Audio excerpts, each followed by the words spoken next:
नमस्कार विद्यार्थियों, जोबनेर पीजी महाविद्यालय ऑनलाइन क्लासेस में आपका स्वागत है। आज हम बीएससी पार्ट फर्स्ट में बॉटनी के बारे में अध्ययन करेंगे। बॉटनी जो सब्जेक्ट है वनस्पति विज्ञान, जिसको हम हिंदी भाषा में बोलते हैं।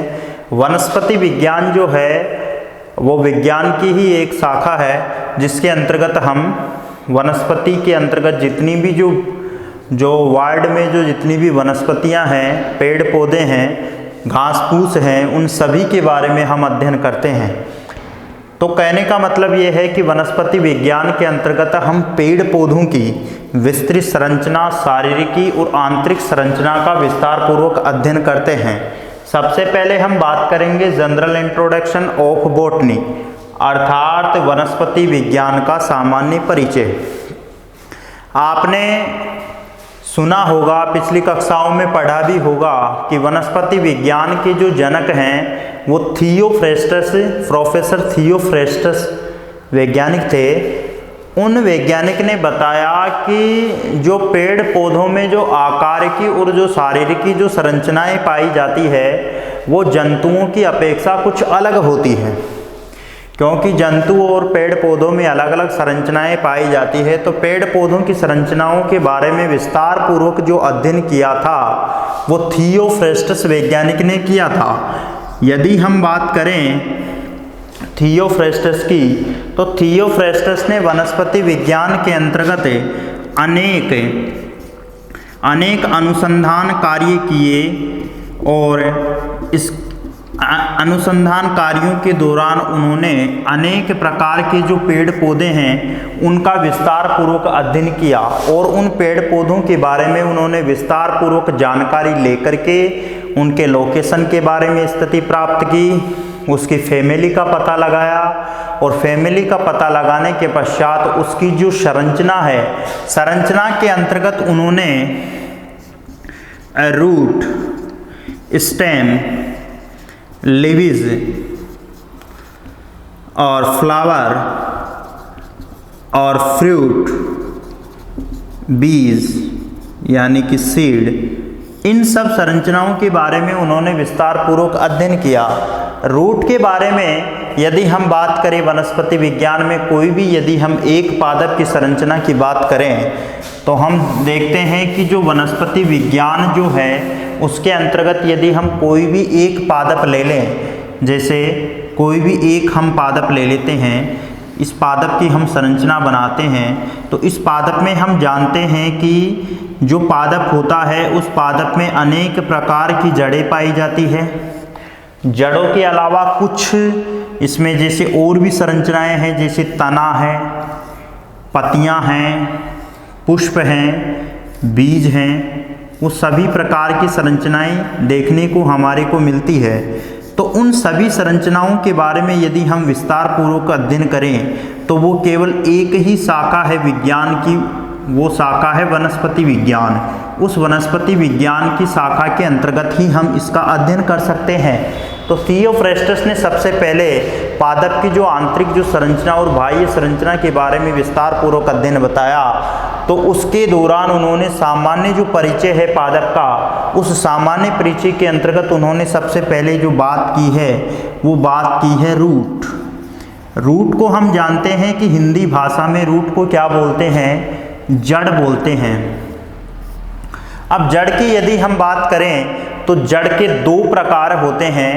एक तो जो जड़ होती है वो जड़ होती है मूसला जड़, और एक जो जड़ होती है वो होती है अपस्थानिक मूल, या उसको हम बोल सकते हैं झकड़ा मूल। तो ये कई प्रकार की जो दो प्रकार की मूलें होती है। मूसला मूल की यदि हम बात करें तो जो आधारी भाग है, आधारी भाग से ये जड़ निकलती है। प्राथमिक जड़ पहले निकलती है, ठोस मूसल के समान इसकी संरचना होती है। इस जड़ के सहारे प्राथमिक और द्वितीयक और तृतीयक जड़ें निकलती है। जो प्राथमिक, द्वितीयक, तृतीयक तीनों प्रकार की जड़ें मिलकर के और एक संपूर्ण जड़ तंत्र का निर्माण करती है, उसे हम क्या बोलते हैं? मूसला जड़ तंत्र कहते हैं। उसके बाद में हम बात करें तना की बात करें तो हम तने को हिंदी में तना कहते हैं और इंग्लिश में क्या बोलते हैं? स्टेम कहते हैं। ये जो तने की संरचना की बात करें तो जो तने की जो संरचना होती है वो लंबवत होती है, अर्थात ये लंबा है, ऊर्ध्व होता है, ठोस होता है, कई पादपों में पतला भी तना होता है, लचीला होता है। कारण ये है कि कई पादप होते हैं जो जल में ही पाए जाते हैं, बर्फीले क्षेत्रों में पाए जाते हैं, ध्रुवीय क्षेत्रों में पाए जाते हैं। तो उन पादपों में यदि तना कठोर होगा तो जल के सहारे वो जल के वेग से वो तना क्या हो जाएगा, टूट जाएगा। इस कारण से लचीले जो तने होते हैं वो मुख्यतया किसमें पाए जाते हैं, वो जलीय पादपों में देखने को मिलते हैं। यदि तने की आंतरिक संरचना हम बाद में विस्तार पूर्वक उसका अध्ययन करेंगे, बाहरी संरचना की अभी बात कर रहे हैं। तने के बाद में हम यदि बात करें लीफ, तो ये क्या है, लीफ। लीफ को देखो इंग्लिश में हम लीव्स भी बोल सकते हैं। लीव्स का मतलब भी पत्तियां होती है और लीफ का मतलब भी क्या होती है, पत्तियां होती है। तो इसको हिंदी में क्या बोलते हैं, पत्तियां। पत्तियों की यदि संरचना की बात करें तो पत्तियां भी कई प्रकार की होती हैं। एक तो होती है समानांतर क्रम में। समानांतर क्रम का मतलब क्या होता है कि यदि समानांतर के रूप में यदि इसका क्रम पाया जाए तो समानांतर। इसमें शिराविन्यास भी दो प्रकार का होता है, एक सिरीय शिराविन्यास और एक होता है जालिकावत शिराविन्यास। एक सिरीय शिराविन्यास क्या होता है कि जैसे मान लीजिए ये अपने लीफ हैं, इस लीफ में यदि रेखाएं ऐसे हो, बीच में एक मुख्य रेखा हो और उसके आमने सामने से रेखाएं निकलती हो, तो ऐसी स्थिति को हम क्या बोलते हैं, एक सिरीय शिराविन्यास। एक होता है जालिकावत शिराविन्यास। जालिकावत शिराविन्यास में क्या होता है, आपने देखा होगा जो बरगद है, सहतूत है, पीपल है और भी कई पादप होते हैं जिनकी पत्तियां अधिकांशतः क्या होती हैं, गोलाई में होती हैं और उन पत्तियों में मुख्य जो रेखा होती है वो प्रेजेंट नहीं होती। इसमें क्या होता है, ऐसे जाल के समान इसकी संरचना बन जाती है और इसको क्या कहते हैं, जालिकावत शिराविन्यास। जालिकावत शिराविन्यास कह देते हैं। तो कहने का तात्पर्य ये है कि जो पत्तियों में जो शिराविन्यास पाया जाता है वो कितने प्रकार का होता है, दो प्रकार का होता है, एक सिरीय शिराविन्यास और जालिकावत शिराविन्यास। उसके बाद में हम बात करेंगे, पत्तियों के बाद में हम बात करेंगे पुष्प। पुष्प को इंग्लिश में क्या कहते हैं, फ्लावर। पुष्प होता है, उस पुष्प की एक तो स्थिति कैसी है, स्थिति दो प्रकार से होती है, ससीमाक्षी और असीमाक्षी। ससीमाक्षी और असीमाक्षी दो प्रकार की स्थिति होती है। यदि पुष्प तलाभिसारी क्रम में हो तो उसे बोलते हैं ससीमाक्षी और यदि पुष्प अग्राभिसारी क्रम में व्यवस्थित हो तो ऐसी स्थिति को हम क्या बोलते हैं, अग्राभिसारी में असीमाक्षी।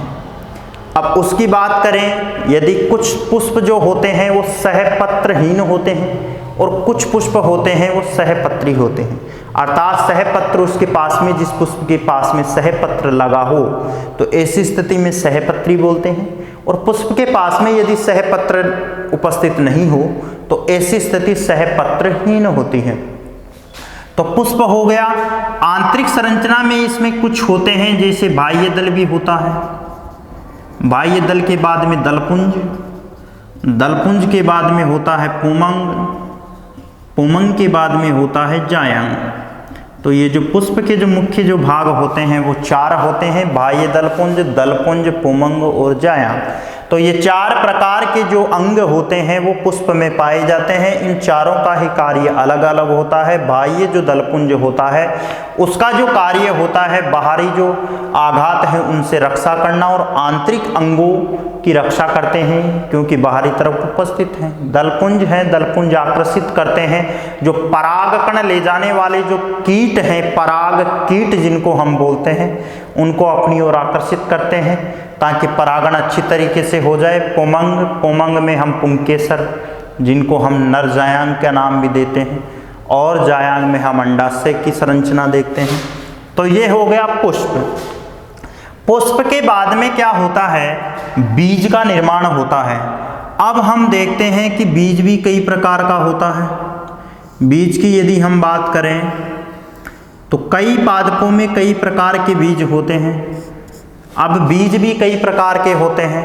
मुख्यतया जो पादप वैज्ञानिकों ने बीज को दो प्रकारों में बांटा है, एक बीजपत्री और द्विबीजपत्री। एक बीजपत्री बीज पत्र को उन्होंने ये नाम इसलिए दिया क्योंकि ऐसे पादप जिनके बीजों में केवल एक ही प्रकार का या एक ही बीज पत्र उपस्थित हो, उसे हम क्या बोलते हैं, एक बीजपत्री। एक बीजपत्री के अंदर यदि हम देखें तो गेहूं है, बाजरा है, चावल है, ये सभी क्या है, एक बीजपत्री पादप। कुछ पादप ऐसे होते हैं जिनके बीज क्या होते हैं, बराबर दो भागों में बट जाते हैं। ऐसे मान लीजिए ये कोई बीज है और ये बीज क्या होता है, बराबर दो भागों में बट जाता है, तो ऐसी स्थिति क्या कहलाती है, द्विबीजपत्री बीज कहलाते हैं। द्विबीजपत्री बीज के यदि हम उदाहरण की बात करें तो संपूर्ण जगत में पाई जाने वाली दलहनी जितनी भी फसलें हैं, जो लेग्यूमिनेसी फैमिली की जितनी भी जो दलहनी फसलें हैं, वो सभी द्विबीजपत्री पादपों में गिनी जाएगी। अर्थात उनका जो बीज पत्र है वो एक नहीं होकर के संख्या में कितने होंगे, दो होंगे, और दोनों बीज पत्रों को हम आसानी से अलग कर सकते हैं। तो ऐसे बीज पत्रों को क्या बोलेंगे, द्विबीजपत्री। द्विबीजपत्री पादपों में उदाहरण के तौर पर हम चना है, मटर है, मसूर है, मूंग है, संपूर्ण जो दलहनी जो फसलें हैं वो किस में आएगी, द्विबीजपत्री बीज में आएगी। तो इस प्रकार ये संपूर्ण पादप की संरचना का आज हमने बाहरी परीक्षण किया है। बाहरी जो संरचना है उसका अध्ययन किया है, जड़ का अध्ययन किया है, तना का अध्ययन किया है, पत्तियों का अध्ययन किया है, और फिर पुष्प का, और उसके बाद में किसका अध्ययन किया है, बीज का। तो इस प्रकार क्या होता है कि संपूर्ण जगत में जो जितने भी पुष्पीय पादप हैं, उन पादपों में हम विभिन्न प्रकार की जो उनकी जो बाहरी आकृति है उसका अध्ययन करते हैं, और वह बाहरी आकृति का जो अध्ययन किया जाता है वो वनस्पति विज्ञान की शाखा में किया जाता है। तो इस प्रकार बीएससी पार्ट फर्स्ट में आज हमने वनस्पति विज्ञान की शाखा के अंतर्गत जनरल इंट्रोडक्शन ऑफ बॉटनी, वनस्पति की जो सामान्य जानकारी है और पादप की जो सामान्य जानकारी है उसके बारे में आज हमने विस्तार पूर्वक अध्ययन किया है। अगली कालांश के अंतर्गत हम एक नया टॉपिक और एक नया लेसन लेकर के आएंगे। तब तक के लिए सभी विद्यार्थियों को धन्यवाद।